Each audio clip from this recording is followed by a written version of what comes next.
The case they called the Mirror Man, solved after 18 years.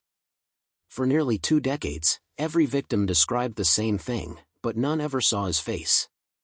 Before we dive into the main story, like and subscribe to our YouTube channel and click on the bell notification button for more interesting video like this. When the small town of Brindle would lock their doors at night, it wasn't out of paranoia, it was out of fear. For 18 years, a faceless man stalked the town. They called him the Mirror Man because every time he broke into a home, he left one thing behind. A polished mirror standing exactly where the victim's bed had been. No fingerprints. No footprints. Not a single clue. Just the mirror.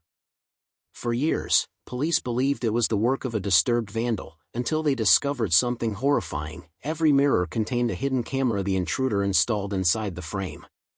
But the footage? Always corrupted. Always blank. It wasn't until the final break-in, when the intruder made one mistake, that the case cracked wide open. On a rainy Thursday night, 17-year-old Lila Morgan woke up to a soft creaking sound in her hallway. She froze.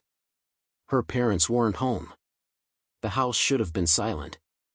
When she grabbed her phone to call 911, her screen lit up, and that's when she saw it. A reflection of a tall figure standing behind her, in the mirror across her room. She didn't turn around. She didn't scream. She ran.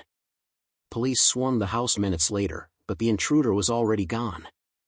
This time, however, he left something behind he had never left before. A boot print. It was small. Almost too small for an adult man.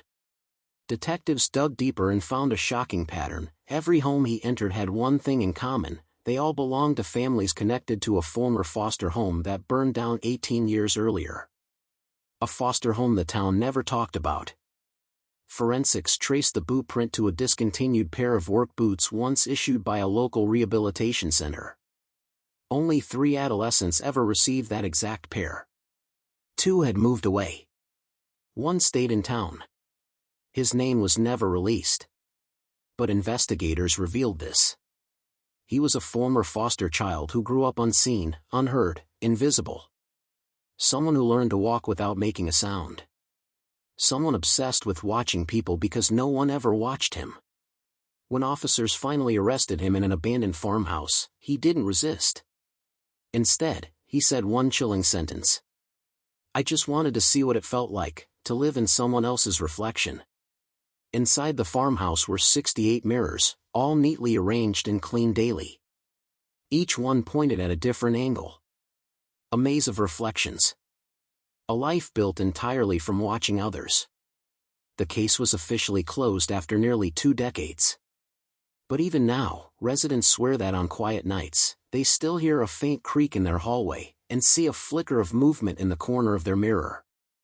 Want more stories like this?